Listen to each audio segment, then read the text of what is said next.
All right. Good evening to the WTH Show, where we review customer experiences gone wrong and the few that got it right.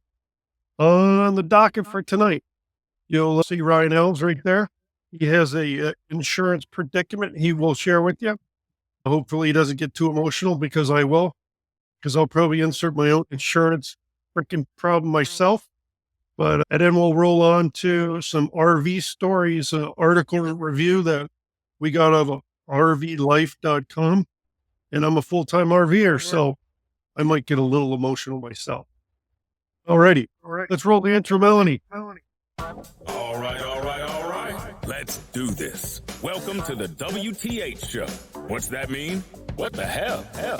We share customer experiences gone wrong and the few that got it right. We are a place to vent, get advice, and help if we feel we can make a positive impact. Know that you are not alone.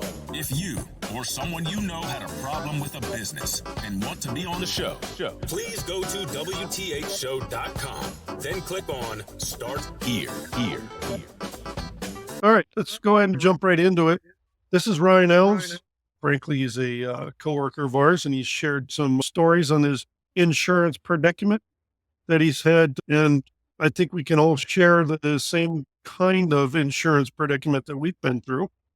So with that said, we do have a general discussion that we'll walk through, but if you've been watching our previous episode, you'll know that we don't really follow any real discussion path.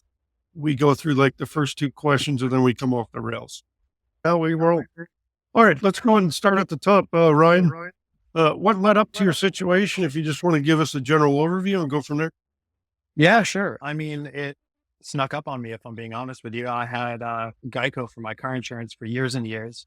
I switched to them a very long time ago. I used to have AAA and I saved a bunch of money. I mean, literally like the commercial. And then here we are. I don't even know how many years later, 6, 8 maybe. I was driving a 12-year-old Jetta, 2022. My premium for the year was something like $930. Without warning at all, I get the renewal for 2024. It's the same car I've been driving for 12 years, the same premium or the same policy, nothing's changed. It went up 84%. I'm looking at it thinking $1,715 or whatever it was. I'm like, this has got to be a mistake, right? They must think I got a speeding ticket or something. I was blown away. And, I get that I live in Massachusetts. It's not the cheapest state in the world, but I called them up and I say, what the heck's going on here? This is ridiculous. And they took a quick look at it and said, oh, no, well, it's your policy. Geico has reassessed the rates. That was literally all they told me. I just don't understand how you can spring something like that on people. It just seems crazy. They never gave you any real reason? The reason that they gave was we reassessed the rates. Period. All I got. How does a reassessment go up on a vehicle that's got that many years on it with somebody who's clean driving record? I'm confused what kind of reassessment that even would be. I don't know. I mean, I heard similar stories from friends. I had a friend who had Geico. His premium went from about $1,300 to just over $2,000. Not quite 84%. I don't know why mine almost doubled. Maybe it's specific to the coverages that I had.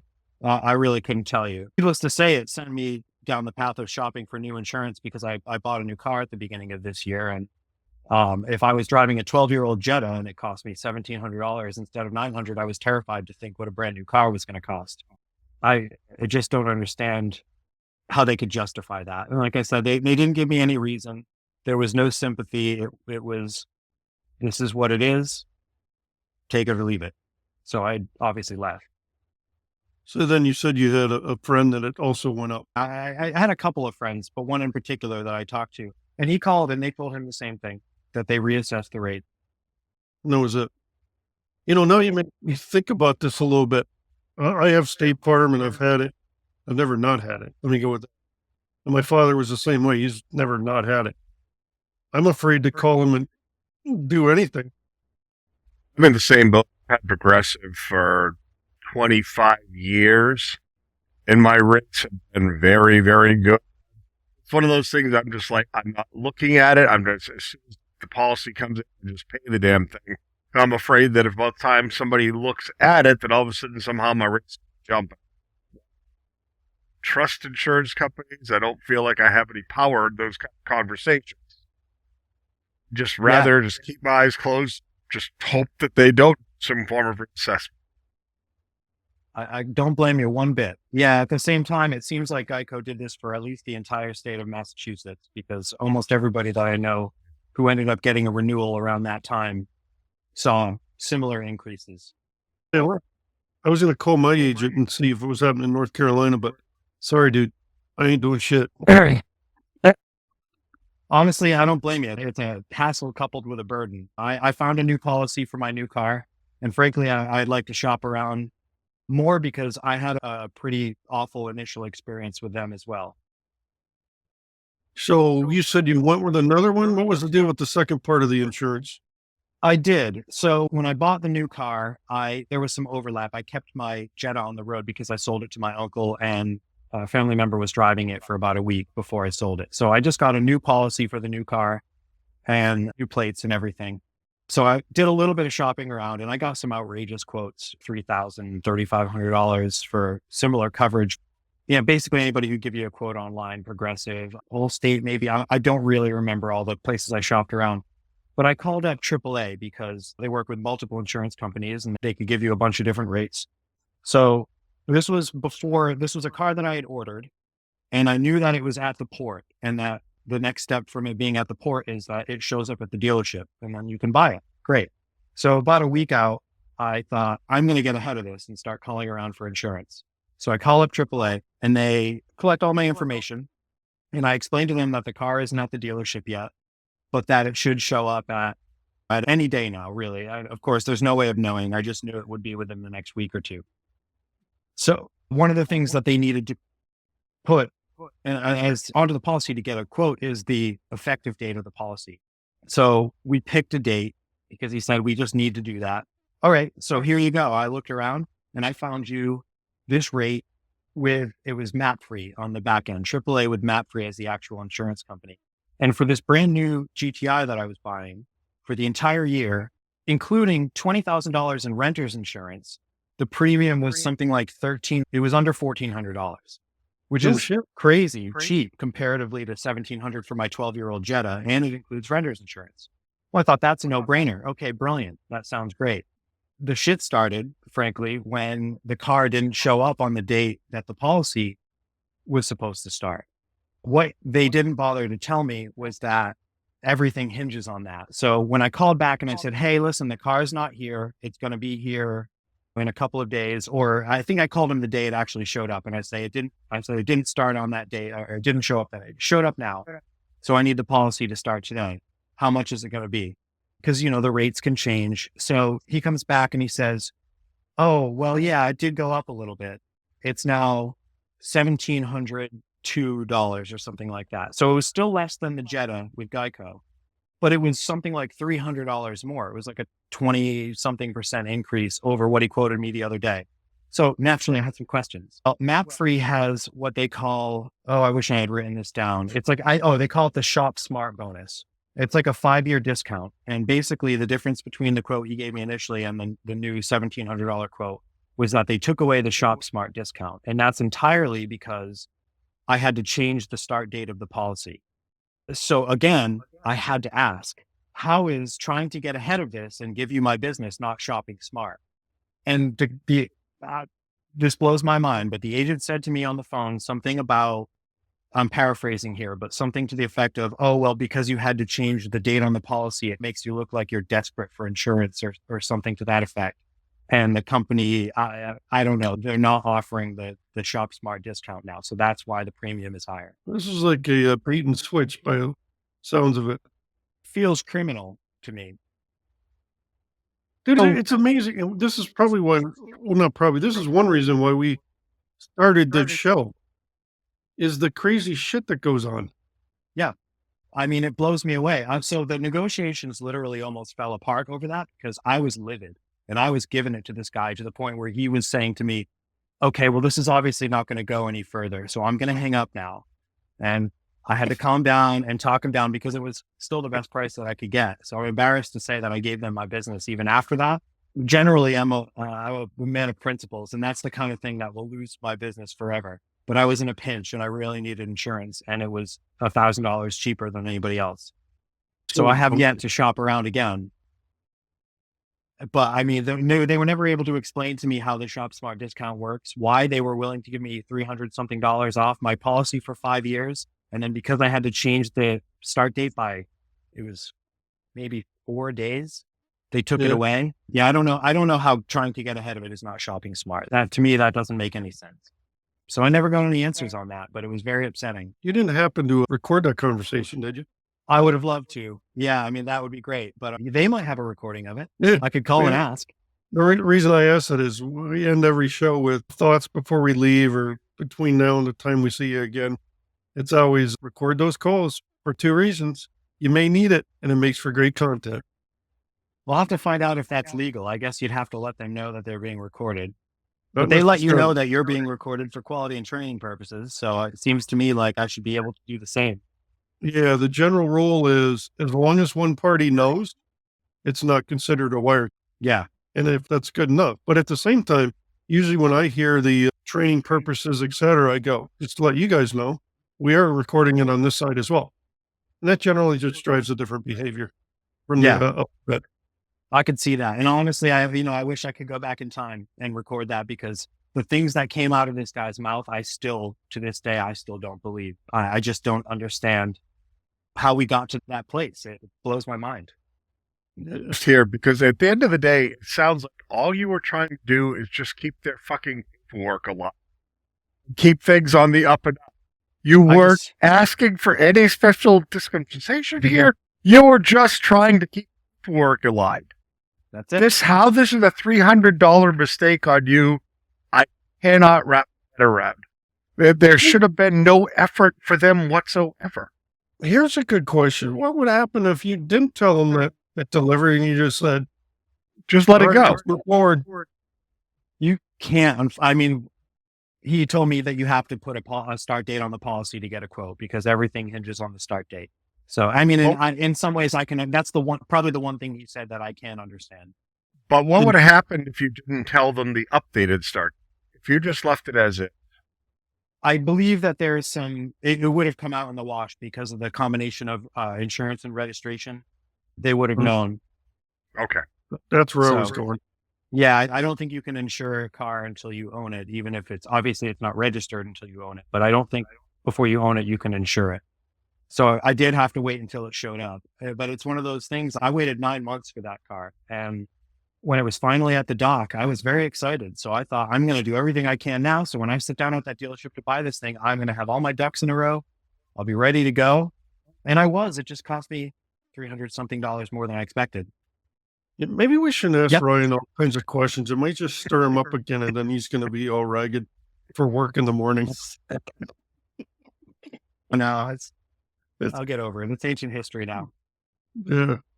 Well, I tell you, I am frustrated with my State Farm trying to get life insurance. It has taken 5 months, and we're still not there to get them to quote life insurance. And of course, they have a third party doing all the qualifications that is just a complete cluster. So, and I do have those recorded calls and emails that I'll share on the show, but the insurance industry is just freaking frustrating. Now, here's the other side of it. It makes for great content. Or second thing is to get somebody on the show that can give the audience advice for scenarios like this. Go ahead. I would love a little insider info on how it works, honestly, because it's such a mystery. You can't be an expert on every industry in the world, and yet you're forced into these institutions. And when you have a car, you have to have car insurance. Okay. But you just feel like you're at the mercy of these companies that can apparently do whatever they want, because Geico doubled my rates. I still don't know why. I don't think there were twice as many car accidents in Massachusetts as the year before. Maybe I'm wrong. I didn't look at the data. Now, one thing that pops into my mind, and I almost let this go, but have you reached out to the Attorney General or the Insurance Board for the state of Massachusetts?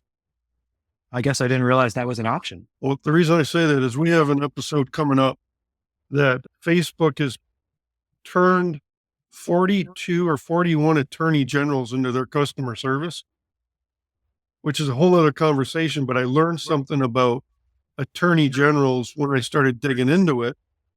and meaning they have a complaint hotline. That's where a lot of stuff gets started, and then they can advise you on if they're seeing a trend for this kind of complaint.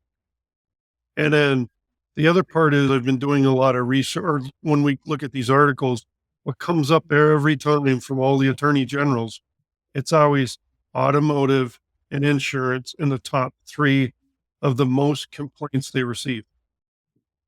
And I could just reach out to the attorney or go on the attorney general website for Massachusetts and call them or file a complaint. And they've done really well outside of this whole Facebook thing I talked about, but that's a whole nother conversation. But it taught me a lot about AGs throughout the country and what they're faced with, and insurance is a big deal. That's good to know. I'll definitely look into it. I thought about calling the Better Business Bureau, but I figured it would amount to nothing. Yeah, the Better Business Bureau, if you go on their website, they're great at letting you file a complaint, and then either AI takes place or cut and paste by the company replying to your complaint is usually what takes place. I'm not saying that they can't help, but it's just another, we'll put it up online and then they respond, and then you look at their responses, and a lot of times it's just another cut and paste. Any comments there, Dan? Dan's great at being very patient to wait for me to go, Dan, as opposed to just, hey, dude, I need a word in. So it's funny because I'm remembering you bring up State Farm. And I've got nothing but good things to say about Progressive.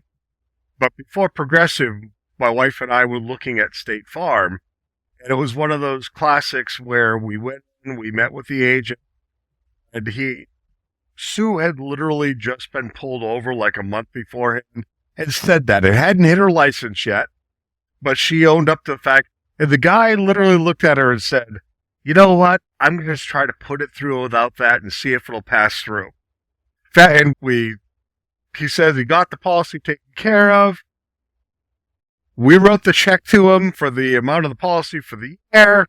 Fast forward to a week later, we come home from work, and there is a phone call from this guy basically saying that my wife and I had lied to him when we met with him and didn't disclose a ticket that would appear on her license. That was a really fun conversation when I quote line for line where he said he was going to pass it through. And I even got him to admit that's in fact what he said. I said that I'm giving you 24 hours to have a check waiting for me. I will be at your place of establishment. I want all of my money back immediately. And in his defense, he did fess the money up, but it was the most awkward conversation I've ever had. To flat out have somebody call me a liar when they were the ones, in fact, that were really trying to pull some shit on their own company. So I've nothing good to say about State Farm. That one will always live in my mind as just a horrible experience. That's unbelievable. Yeah, it was just so sketchy because I try to be honest as they come. We knew something like that's going to pop up, so just freaking own it. So she owned it. And yeah, I'll never forget Sue playing. Of course, I'm dating myself. This was a matter of walking and hitting the answer machine. Sue's, hun, you may want to come in and listen to this. And I was like, what the fuck is that guy talking about? Did he not look right at us and said he was going to even do the hand motion? Slide it on in there.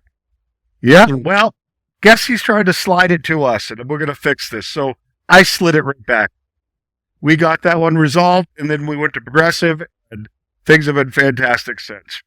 Sweet.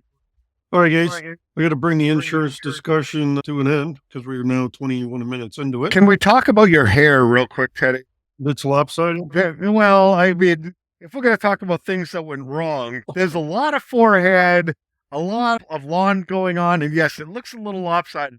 You look like you're trying to really rock the Beavis and Butthead thing just a little. Just saying. That's the other side of this show, Ryan. I'm here for it. I'm the one wearing the hat. All right, let's roll on to the article that we reviewed. Articles on rvtravel.com. The title is You Won't Believe How Camping World Took This Tiny $36,000 Trailer and Turned It into $56,000 Disaster. I'm going to jump right to that title because, just in full disclosure, or just whatever about me, I'm a full-time RVer. We're in different cities every 3 to 4 to 5 months. Been full-time RV for almost 2 years now, and I have had quite a bit of experience dealing with dealerships. One is of Camping World. Clearly, Camping World's model is interesting. Marcus, that runs the company, is a great talker. His motto, frankly, I think he's really a good, charismatic guy. It's just that company has scaled on anything that you've seen in the industry. And generally, the RV industry, I think most people would argue that it's broke. The model's broke. When it takes 73 days on average to get your service done, guys, imagine taking your car in, even if it's under warranty, and on average, it takes 73 days to get it out of the shop. How would you like that? And that's a known statistic. And your car that you bring to the shop is not something that you live in. Yeah. Well, then there's the whole other side of that. Good point. Moving down the article, though, I will say this, or I will comment on list price at 36,000, went to 56. The reality is that included interest after they get done paying on it for 10 years. The point they had was Camping World added a bunch of other protection, extended warranties, all that other stuff. So read into that how you want. The other part, going back towards the 73 days to get service completed, and this is not that abnormal. This woman talks about the first time she took her RV in to be serviced, it took 8 months to get it serviced. And she stayed in the parking lot for 8 months. I laughed when I pictured what that must have been like. Just staying in the Camping World parking lot waiting for service for months would drive a person insane.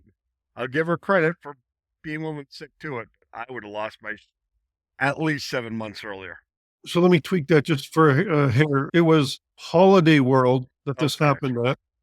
Most of this article is about Camping World, but taking a step back, Holiday World, where she originally took it in there in 2019, it took 13 months to get repaired. That is why she stayed in her RV full time when she took it back for the next repair in 22, and then she stayed in the parking lot for 8 months. Just got to stick to the facts now that I realized it. Oh, this is another thing. It's quality dealing in the RV industry. I literally am sitting in Elkhart, Indiana, the capital of the RV industry and trailer industry, as we speak, because I'm here for repairs, because I will not let our DRB full house, I won't take it into a dealership because of that 73 days. So I've gotten to know these guys, and they do really good work. And there has been problems with it, but they've mitigated it well beyond any of my expectations. So good brand, good people behind it. What I would say, the experience I hear about in the RV industry goes along the lines of what's in this article, where a roof manufacturer says bubbles are normal. It's a TPO type roof by Alpha Systems, and folks are having problems with them. And one of their statements is bubbles are normal in the roofing system, and you'll exhibit those over time. Well, to the point in this article, let's just say that is okay.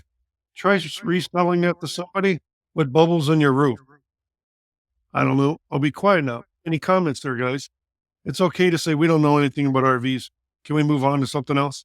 No, well, what is making me realize, because at one point the wife and I had talked about going with, trying to buy an RV, a smaller model. Well, I laughed with that big $36,000 one was a 17-footer, which is about what we were talking about getting. What it's made me realize is I want nothing to fucking to do with any kind of RV. We wouldn't.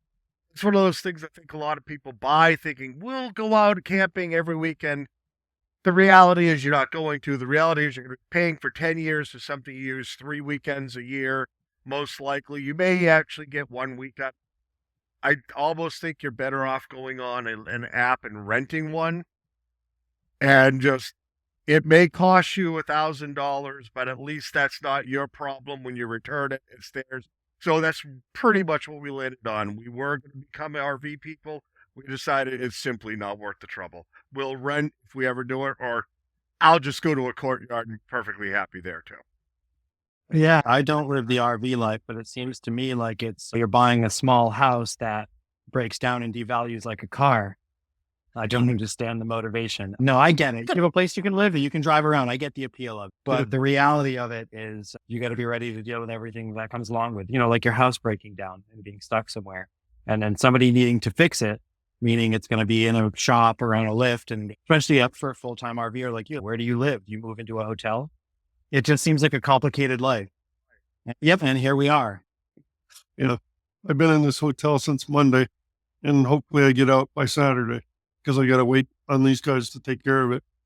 But yeah, it is what it is. So the RV industry is in quite a bit of turmoil. And if other people in the industry say no, all you have to do is drive around Elkhart, Indiana. They've knocked off like 40% of all employment at these plants. And driving around this is like driving around Detroit back in the day, where there's plants all over the place in that area of Michigan, up near Flint, all that other stuff. And I was just over at Applebee's, and 3 of the waitresses were huddled around the bar when I was eating, and we started talking about the industry. And yeah, it's just in turmoil. And a big part of it, frankly, is their leadership, their attitude, their culture, etc., that needs to change. And the screaming and yelling going on now about safety issues with broken frames is another piece. But I will say this, that after being at this for 2 years and listening to people in restaurants and in campgrounds and all kinds of other stuff, a big part of this demand problem is, and it's to what you guys are speaking about as well, people don't want to start RVing if their life is just going to get upside down by 73 days in service, or dealing with manufacturers that don't want to do warranty work. And by the way, another trick is what they do with you is they get you close to that warranty time frame. So at the tail end, you got this list of things that you need done, right? And you want to do it at the end. Well, by the time you get it in there, and then it takes 73 days to get it done, you're past your 1 or 2 year warranty, and now they don't have to cover it. A lot of times that's what happens. And then you might have, 50 things on the list, literally. Well, once they finally start addressing it, it's after your warranty date, and they're like, sorry.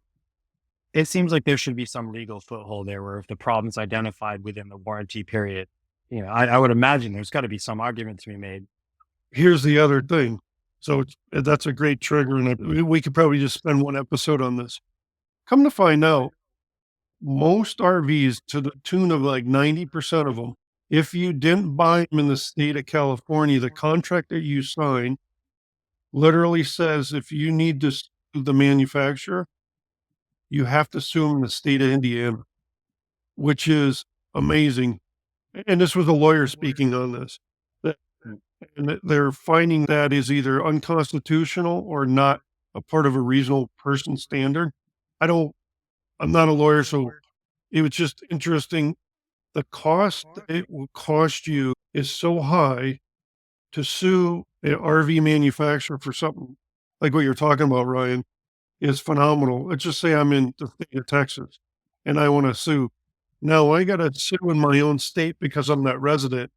Then you got to hire a firm in Indiana, or don't do it in Texas. You got to hire it in Indiana. Now you got to travel back and forth by hiring a firm in Indiana and deal with it that way. So the cost gets so high, it's just either you just want to sell it or just deal with the problems. That's how horrible it got at this point. Anyways. I was going to say, you're really making my courtyard titanium elite status sound really good right about now. You know that? I just walk up, scan my card, go in, don't have to fuck around with any of this. The RV life seems fascinating to me, but it just doesn't feel like it's worth the headaches. Because again, I don't think the average person, when they spend all that money on it, is going to get the return on their investment. You're probably better off renting, or you're probably better off finding another option. That's good advice. We rented for the first year before we bought ours because we didn't know what we wanted.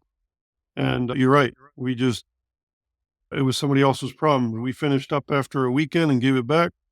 It was expensive, but it wasn't $150,000 either.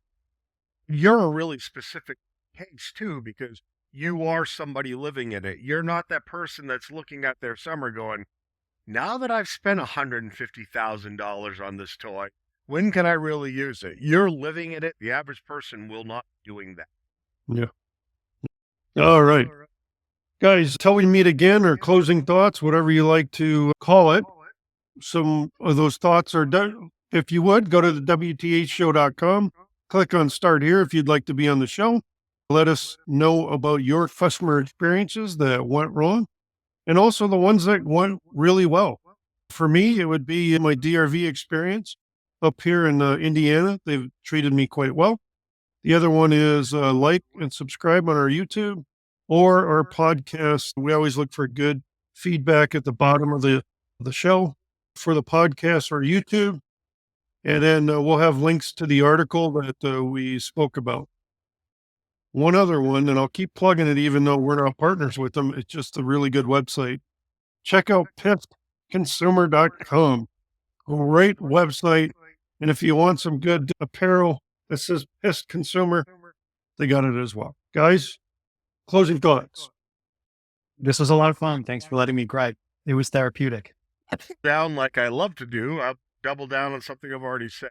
If you're about to sign your life away for something that's $50,000, $100,000, make certain that you're going to get a return on that investment. If it's going to be something you use a couple times a year, really look long and hard, buddy, because it may simply not be worth the amount of expense you're putting out there, and certainly may not be worth the fucking headaches that could come with it. You're going to spend $35,000 on a car, fine, beat it all the time. Are you really going to use the RV enough to drop $50,000, $60,000, $70,000? Ask yourself that question. See if you're better off renting. Good point. With that, good night.